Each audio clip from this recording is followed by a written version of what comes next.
Selamat pagi Pak Guru dan teman-teman. Kami dari kelompok 8 akan memperlihatkan video pembelajaran kami mengenai manajemen koperasi. Saya akan memperkenalkan diri saya beserta teman-teman saya. Saya Novianti Florentina Pandi sebagai pembawa materi. Saya Maria Clarita Inabeni sebagai pembawa materi. Saya Rosalia Adriana Robi sebagai pengedit video materi. Terima kasih. Silakan simak video kami. Saya akan menjelaskan gambaran umum tentang koperasi.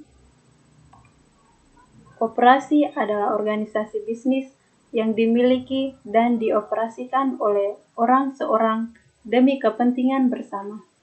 Koperasi melandaskan kegiatan berdasarkan prinsip gerakan ekonomi masyarakat yang berdasarkan asas kekeluargaan. Selanjutnya, koperasi memiliki karakter sebagai berikut. Yang pertama, organisasi bisnis. Yang kedua, dioperasikan orang seorang. Yang ketiga, untuk kepentingan bersama. Yang keempat, kegiatan prinsip gerakan ekonomi rakyat. Yang kelima, berdasarkan kekeluargaan.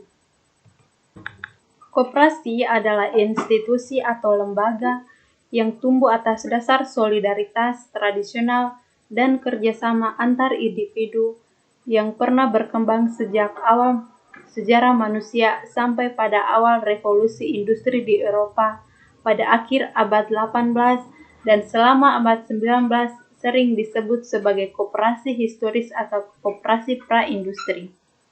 Koperasi modern didirikan pada akhir abad 18 terutama sebagai jawaban atas masalah-masalah sosial yang timbul selama tahap awal revolusi industri. Sejarah singkat gerakan koperasi bermula pada awal abad ke-20 yang pada umumnya merupakan hasil dari usaha yang tidak spontan dan tidak dilakukan oleh orang-orang yang sangat kaya. Koperasi tumbuh dari kalangan rakyat ketika penderitaan dalam lapangan ekonomi dan sosial yang ditimbulkan oleh Koperasi tumbuh dari kalangan rakyat ketika penderitaan dalam lapangan ekonomi dan sosial yang ditimbulkan oleh sistem kapitalisme semakin memuncak. Beberapa orang yang penghidupannya sederhana dengan kemampuan ekonomi yang terbatas, terdorongnya oleh penderitaan dan beban ekonomi yang sama secara spontan mempersatukan diri untuk menolong dirinya sendiri dan manusia sesamanya. Di Indonesia, ide-ide perkoperasian diperkenalkan pertama kali oleh Patih di Purwokerto, Jawa Tengah, R. Atih Wiradjama, yang pada tahun 1996 mendirikan sebuah bank untuk pegawai negeri. Cita-cita semangat tersebut selanjutnya diteruskan oleh De Wolfen Westernoth.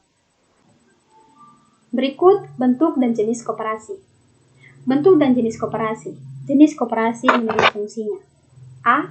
Koperasi pembelian atau pengadaan atau konsumsi adalah koperasi yang menyelenggarakan fungsi pembelian atau pengadaan barang dan jasa untuk memenuhi kebutuhan anggota sebagai konsumen akhir. Di sini, anggota berperan sebagai pemilik dan pembeli atau konsumen bagi koperasinya. B. Koperasi penjualan atau pemasaran adalah koperasi yang menyelenggarakan fungsi distribusi barang atau jasa yang dihasilkan oleh anggotanya agar sampai di tangan konsumen. Di sini anggota berperan sebagai pemilik dan pemasok barang atau jasa kepada koperasinya. Koperasi produksi adalah koperasi yang menghasilkan barang dan jasa di mana anggotanya bekerja sebagai pegawai atau karyawan koperasi. Di sini anggota berperan sebagai pemilik dan pekerja koperasi. Manajemen koperasi dan usaha mikro kecil dan menengah atau UMKM. C. Koperasi jasa adalah koperasi yang menyelenggarakan pelayanan jasa yang dibutuhkan oleh anggota, misalnya simpan pinjam, asuransi, angkutan, dan sebagainya. Di sini anggota berperan sebagai pemilik dan pengguna layanan jasa koperasi. D. Apabila koperasi menyelenggarakan satu fungsi, disebut koperasi tunggal usaha atau single purpose kooperatif. Sedangkan koperasi yang menyelenggarakan lebih dari satu fungsi, disebut koperasi serba usaha atau multi-purpose cooperative. Jenis koperasi berdasarkan tingkat dan luas daerah kerja. Koperasi primer adalah koperasi yang minimal anggota sebanyak 20 orang perseorangan. Berikut, koperasi sekunder adalah koperasi yang terdiri dari gabungan badan-badan koperasi serta memiliki cakupan daerah kerja yang luas dibandingkan dengan koperasi primer. Berikut, koperasi pusat adalah koperasi yang beranggotakan paling sedikit 5 koperasi primer. Gabungan koperasi adalah koperasi yang anggotanya minimal 3 koperasi. Pusat induk koperasi adalah koperasi yang minimum anggotanya adalah 3 gabungan koperasi. Yang berikut jenis koperasi menurut status keanggotaannya. Pertama, koperasi produsen adalah koperasi yang anggotanya para produsen barang atau jasa dan memiliki rumah tangga usaha. Yang kedua, koperasi konsumen adalah koperasi yang anggotanya para konsumen akhir atau pemakai barang atau jasa yang ditawarkan para pemasok di pasar. Yang ketiga, kedudukan anggota di dalam koperasi dapat berada dalam salah satu status atau keduanya. Dengan demikian, pengelompokan koperasi menurut status anggotanya berkaitan erat dengan pengelompokan koperasi menurut fungsinya. Berikut perangkat organisasi koperasi. Asas, prinsip, dan tujuan koperasi. Asas koperasi adalah kekeluargaan. Kegiatan koperasi harus selalu bertumpu pada pendekatan kekeluargaan sebagai falsafah hidup bangsa Indonesia yang semata-mata tidak hanya memandang kebutuhan materi sebagai tujuan aktivitas ekonominya. Prinsip koperasi Indonesia, yang pertama keanggotaan bersifat sukarela dan terbuka, yang kedua pengelolaan dilakukan secara demokratis, yang ketiga pembagian SHU dilakukan secara adil sebanding dengan besarnya jasa masing anggota, yang keempat, pembagian balas jasa yang terbatas terhadap modal. Yang kelima, kemandirian. Yang keenam, pendidikan perkoperasian. Yang ketujuh, kerjasama antar koperasi. Yang pertama, keanggotaan bersifat sukarela, artinya seorang anggota dapat mendaftarkan atau mengundurkan diri dari koperasinya. Yang kedua, pengelolaan dilakukan secara demokratis, artinya melalui rapat-rapat anggota untuk menetapkan dan melaksanakan kekuasaan tertinggi dalam koperasi. Kekuasaan ditentukan dari hasil keputusan yang diambil berdasarkan musyawarah mufakat di antara para anggota. Yang ketiga, pembagian sisa hasil usaha dilakukan secara adil, artinya sebanding dengan besarnya jasa usaha masing-masing anggota. Pembagian sisa hasil usaha tidak semata-mata berdasar pada modal yang disertakan, tetapi juga berdasar pertimbangan jasa usaha transaksi yang telah diberikan anggota terhadap koperasi.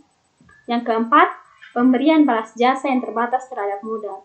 Artinya pemberian imbalan jasa melalui wadah koperasi tidak semata-mata ditentukan oleh besarnya modal, tetapi yang lebih diutamakan dari sejauh mana prinsip partisipasi anggota dalam mengembangkan usaha tersebut. 5. Kemandirian, artinya bahwa koperasi harus mampu berdiri sendiri tanpa selalu bergantung pada pihak lain, sehingga pada hakikatnya merupakan faktor pendorong atau motivator bagi anggota koperasi untuk meningkatkan keyakinan akan kekuatan sendiri dalam mencapai tujuan. Oleh karena itu, agar koperasi mampu mencapai kemandiriannya, peran serta anggota sebagai pemilik sekaligus pengguna jasa. Yang berikut, tujuan koperasi. Tujuan utama koperasi adalah meningkatkan kesejahteraan anggota pada khususnya dan masyarakat pada umumnya. Keanggotaan koperasi adalah bersifat sukarela dan didasarkan atas kepentingan bersama sebagai pelaku ekonomi. Aspek-aspek dalam koperasi. Yang pertama, aspek fungsi perencanaannya. Sebagai contoh, koperasi Setiabudi Wanita Malang juga mempunyai rancangan atau program usaha lain yang dilakukannya selain usaha utama atau waserda dan simpan pinjam dalam koperasi tersebut, diantaranya melalui rental mobil dan koperasi. Ini pun juga terdapat program atau pelatihan oleh anggota, pengurus, dan pengawas diantaranya untuk anggota, yaitu SHU dan fasilitas kredit atau pinjaman berupa uang dan belanja kredit, keterampilan atau tata boga, tata rias, wajah manten, menjahit, daur ulang, membatik, dan lain-lain sesuai kebutuhan untuk pengembangan usaha anggota. Yang berikut, aspek fungsi organisasi. Di koperasi ini, yang mana dalam organisasi tersebut tentunya terdapat peraturan di dalam pembagian tugas serta kewenangannya. Dan di koperasi ini terdapat unsur kebersamaan karena keputusan tidak hanya diambil di satu orang tetapi bersama. Berikut aspek pelaksanaannya. Dalam setiap manajemen di koperasi ini sudah mempunyai tugas-tugasnya, yaitu berdasarkan pengurus yang menentukan job description dan juga adortnya. Dalam aspek pelaksanaan ini, tentunya yang terpenting dalam pelaksanaan rencana-rencana koperasi ini tidak hanya pengurus saja, tetapi setiap anggota juga memiliki peranan penting di dalam proses penerapan rencana-rencana koperasi tersebut. Yang berikut aspek pengawasan. Di dalam koperasi ini, pengurus melakukan pengawasan terhadap anggotanya melalui PPL. Dan dalam pengembangan usaha apa saja yang dilakukan oleh Koperasi Wanita SU Setiabudi Wanita Jawa Timur, sebagai contohnya, koperasi ini dalam pengembangan usahanya menjalankan usaha simpan pinjam dan Waserda, mana kedua usaha tersebut yakni Waserda dan simpan pinjam telah menjadi usaha utama, selain usaha sampingnya yaitu rental mobil. Di samping itu, seorang anggota juga dapat berperan langsung dalam mengembangkan usaha tersebut.